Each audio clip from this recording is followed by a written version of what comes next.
I hope you're enjoying this holiday season, and I really do hope that you rejoice in the fact that Jesus came to earth, that He lived the perfect life, and He died the perfect sacrifice. And I hope you rejoice over that 365 days a year.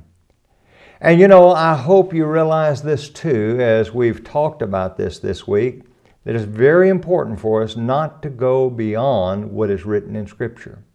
So we've been talking about the birth of Jesus, and we've approached this as a quiz. So let me ask you this question.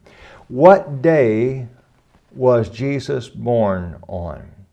Was it January 6th, January 10th, May 20th, March 25th, or December 25th? Now, why did I pick those dates?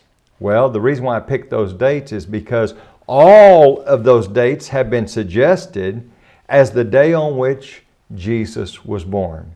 The reality is we don't really know when Jesus was born. Now, the Scripture is pretty clear about what we do know. Now, I want you to look at this chart, and I want you to notice some of the things that we most certainly know about the birth of Jesus. We know, in fact, that He was born.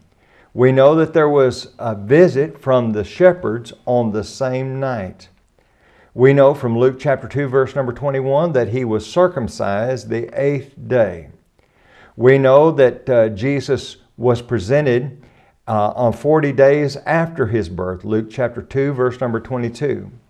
We know later on that the wise men visited Jesus in Matthew chapter 2. We're not told how many.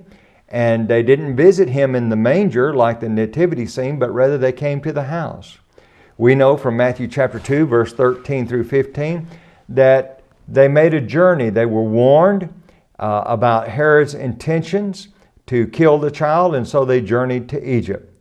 We know about the male children that were killed, and we know that He returned to Nazareth. Now, I want you to understand, we need to rejoice in all Bible truth, but we find absolutely no authority to set the birth of Christ aside as a day upon which we are to make it a holy day.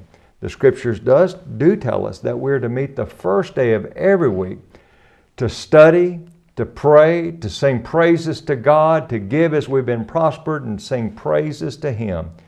I hope you'll do that just as the Bible instructs. Join us again next week.